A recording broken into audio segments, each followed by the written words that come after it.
Oh, Willie, there are some great places to go. Yeah, for vacation? What? No, to sing, do concerts. Well, we already travel so much. Well, but only in the United States. Wouldn't it be neat to go overseas to different countries to sing? Oh, yeah. Like where? Well, south. Someplace warm. Oh, yeah. All my bags are packed. I'm ready to go. Right now. Yeah, really.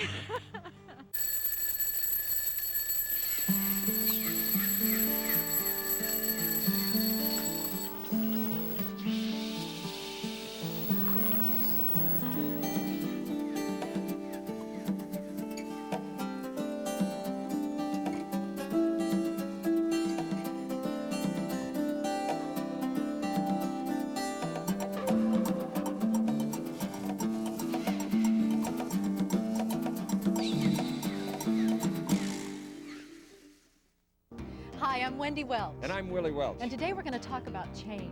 Have you ever felt like you wanted to change jobs? Or change careers. Change countries? Or maybe you just wanted to do something more meaningful, help people in need. Today we're going to look at a couple of families who decided that they wanted to make a difference. In our first interview, Phil Disney had a career going in advertising, and his wife Jana was busy with their 2 children.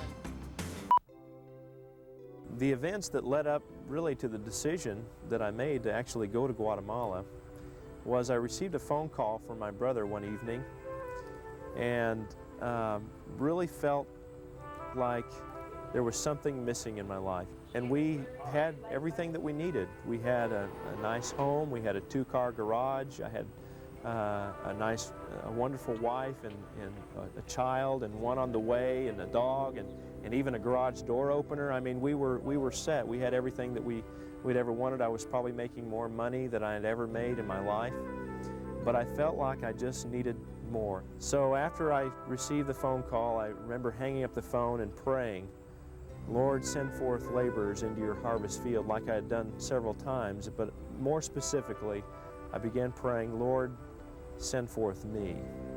And strangely enough, my wife, Jana, had been praying the very same thing. And so at that night, at that time, we made the decision to go to Guatemala.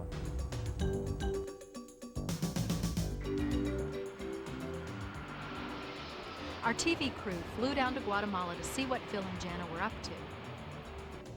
While going through customs, we ran across a group of young people from the States who were here in Central America on a short-term missionary trip. Guatemala is a breathtaking country. The mountain villages, the active volcanoes, the rainforests, and even very dense jungles. But in recent years, the beauty has been marred by devastating earthquakes and a long, drawn-out civil war.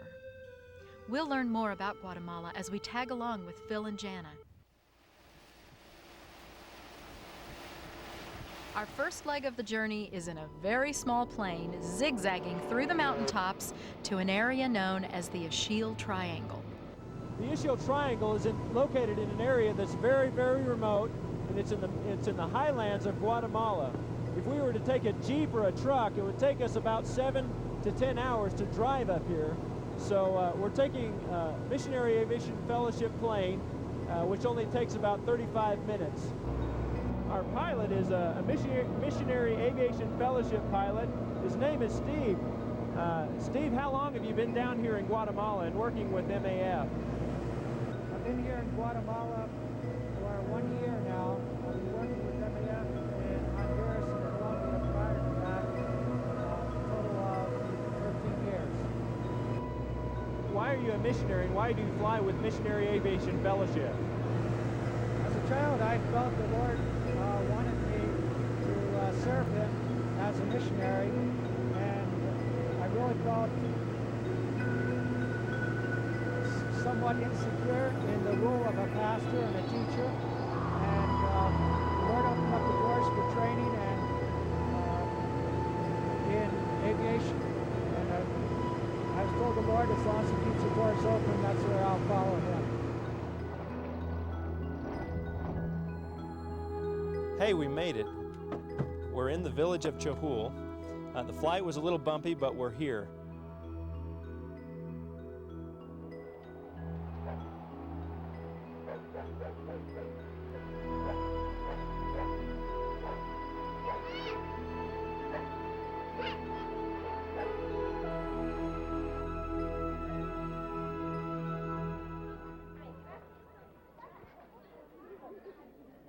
I've got a couple of friends of mine over here that I'd like for you to meet. One is the mayor of the town of Chahul, and the other is a good friend of mine. His name is David, who has been helping us with the relief programs here in the Ixil area. Hi, Dave. How you doing? Good to see you again. David, tell us a little bit about yourself. Tell us about Pablo Mo as well, and the kind of work that you all are involved in up here, and what takes place as far as the relief programs that you have going on here.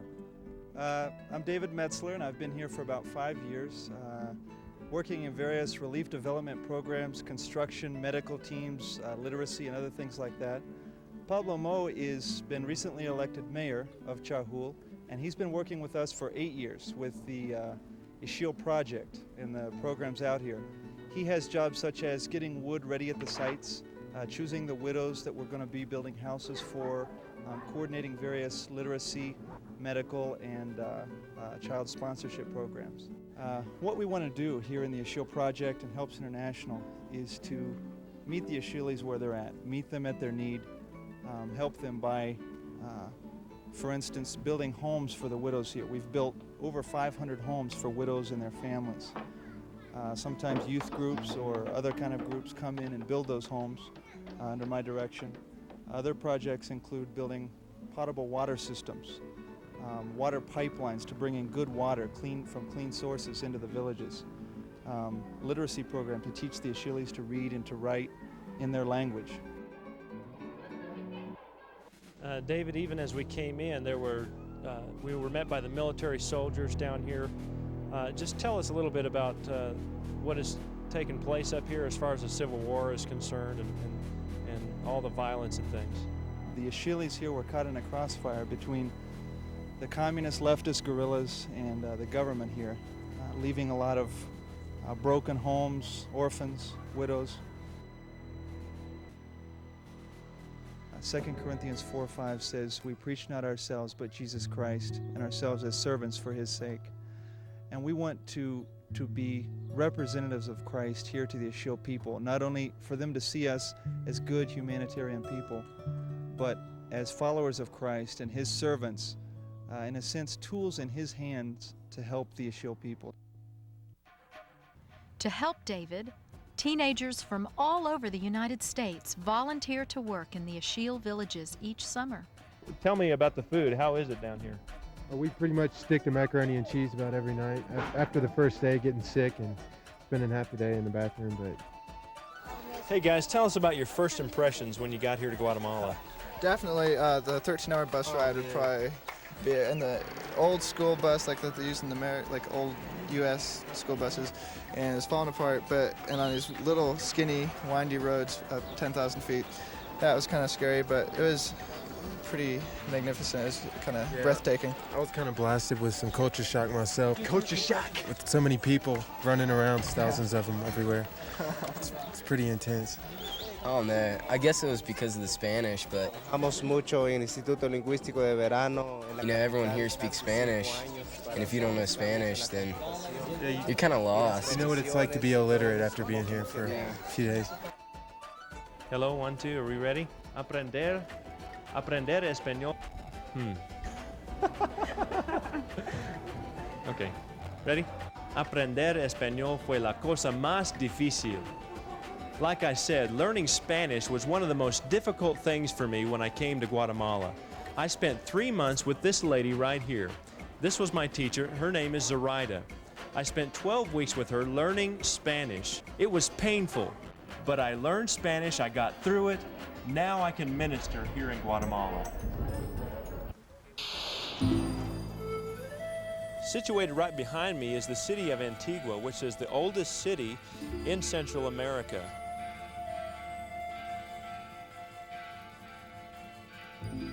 This church was built in 1548.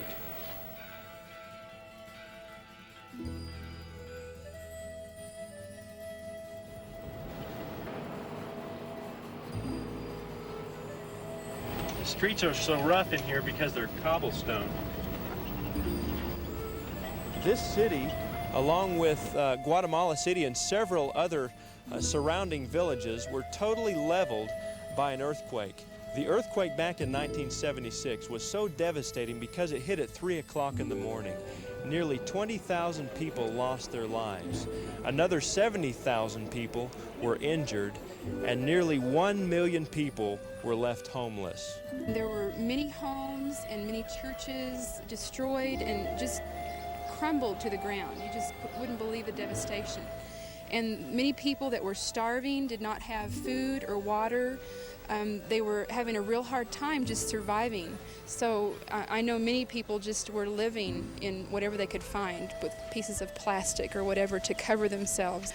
And it was a real important time for us to come and to help them and to show love to them as Christians. I came with some young people, and we spent 3 months here rebuilding 10 churches that were destroyed in the earthquake. And this is one of the churches that we rebuilt. We had to carry the cement blocks, had to mix the cement. We worked hand in hand with the national people here, the Indians, and we came here to Patsasilla, Guatemala to rebuild this church here for them, for the Christians here. Surrounded by volcanoes and over 1,000 feet deep, Lake Atitlan is very mysterious with its ever-changing colors. And each village along the shoreline needs its own translation of the Bible, because even though they're very close together, they all speak different dialects. Santiago, like many of the other Mayan Indian villages in Guatemala, has undergone considerable violence in recent years due to the guerrilla conflicts and the civil war going on here in Guatemala. And one of the things that has, or one of the results of the violence has been that there are a lot of widows and a lot of orphans.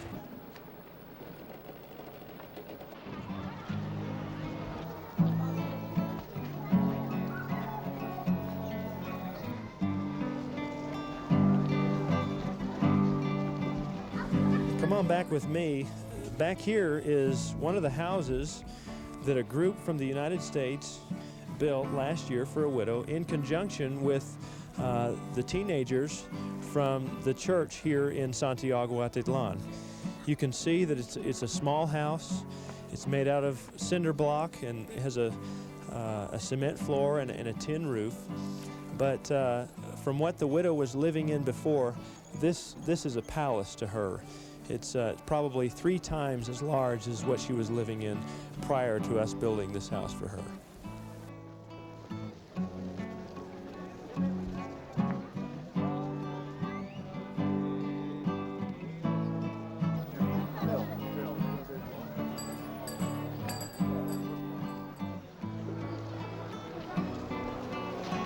This woman's name is Carmen, and she makes a living at making her clothes and clothes for other people that she sells in the marketplace. She also makes her headdress, and she's a member of this church.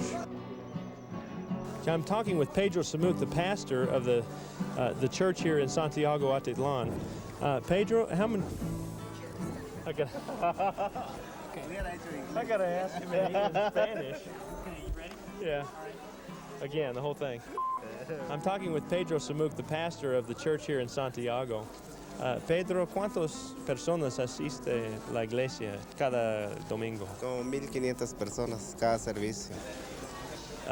He said there's 1,500 people that attend here every Sunday.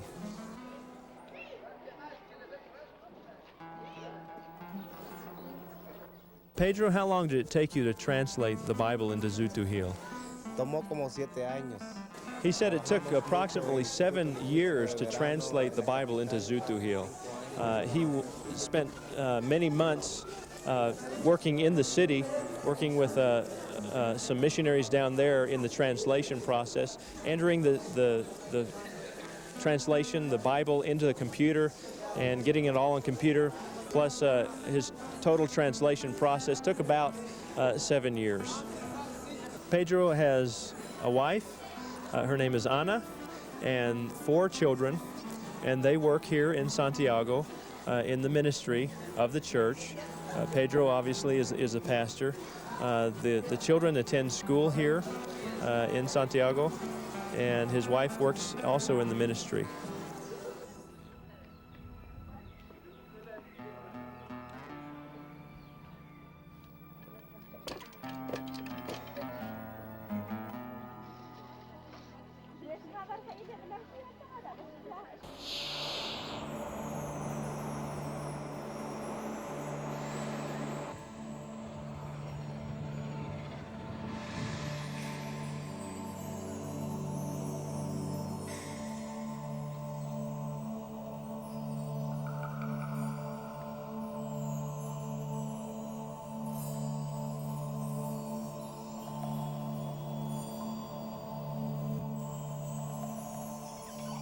Oh, it's hard to believe that 1,200 years ago, Tikal was a prosperous Mayan city.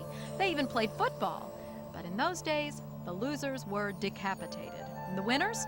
Oh, no Super Bowl rings for them. They had the honor of being sacrificed. Thousands of tourists from all over the world travel to see this abandoned city. No more football games, though. But they do film commercials here. Remember the Reebok commercial, the girl running up and down? Well, it was filmed right here on this Mayan temple. But you know what? I've already been up and down it twice in my Nikes.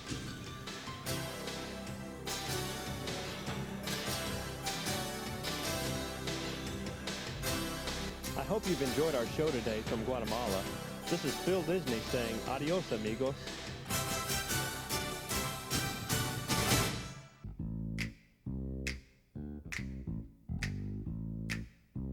Wendy, you know what impresses me about Phil and Janet's story? What's that? The fact that not only are they helping people, they're having fun. Yeah, I mean, they're normal people, just like you and me. Well, moving right along to the story of Dave and Diana Bryant. Yeah, they were also praying for change.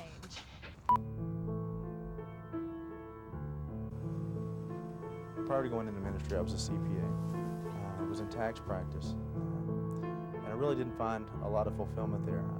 At the end of the day, I would come home, I would prepare tax returns, and all I could say that I did in my job was I saved a lot of people money. My wife Diane had come to me over the last couple of years and said many times that, David, this just isn't working. I need you to be here more for the kids. You're not happy, those kind of things. Then again, to watch David be so miserable, not doing exactly what God wanted him to do, and knowing that, you know, in effect, we needed to really sit down and pray about it and figure out what the best thing for our lives would be. And so that was when I began to pray that God would lead me into a place in ministry, not necessarily a vocational church ministry, but a place where I could use my skills, even as an accountant in an organization that reached people for Christ. Security for us going into this job was knowing that God was going to take us through it. And making it through that first part was probably the hardest struggle. Looking at it a year later, now that we're financially secure and everything's okay, we can see how God has really stretched us during that time and then proven to be faithful here a year later. It's just nice to know, for the first time in my life, that I'm exactly where God placed me to be and wants me to be. Maybe at this point you're saying to yourself, I need a career change. Maybe missionary work like David in the States. Or wanting to get involved in overseas Christian mission like Phil. But what do you do now? Well, we've interviewed the director of the School of Intercultural Studies in North Carolina. Richard Lewis specializes in helping people make that transition. I see a lot of excitement today among people of our generation, the baby boomers, the baby busters, because they have a commitment level that's in some ways even deeper than our fathers. And the fact of the matter is, like Phil, like David, they have walked away from their careers to be involved in ministry overseas full-time. And we're seeing second career people doing that all the time. Now, what I mean by second career, people who have the education expertise in a particular field, and for some reason or other, as God calls them, they move from that early expertise and education to overseas ministry. When a person makes that decision to go into full-time ministry, they need training. Most mission organizations are not set up for training. So the School of Intercultural Studies, which I'm the director of, was established to help that need, to help second career people who do not necessarily need to go back to seminary, but they just need some training, some specific training in cross-cultural studies or theological or biblical studies. I'm involved in that. I'm involved with second career people. I enjoy working with them because they have a maturity level about them that is much deeper than those that come fresh out of seminary or Bible colleges sometimes. And so whether it be in Russia, Romania, any number of places, the second career people go with expertise as well as with a maturity level that is really beneficial for effective results on the field.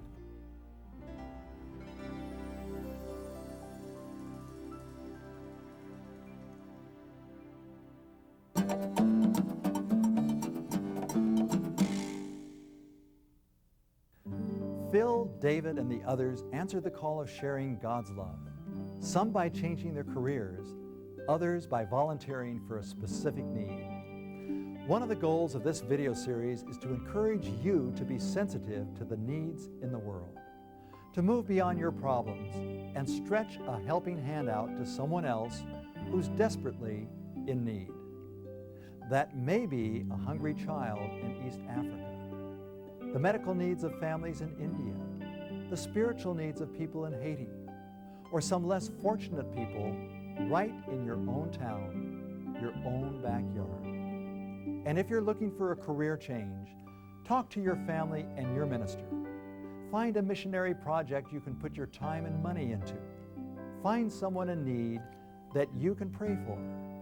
Jesus Christ challenged all of us to get involved.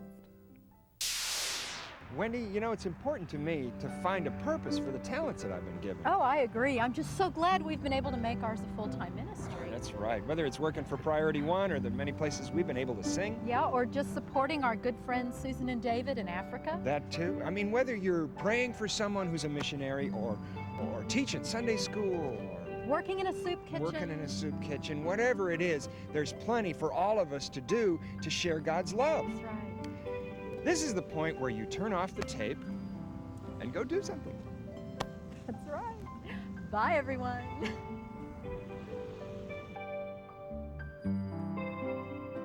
Go do something.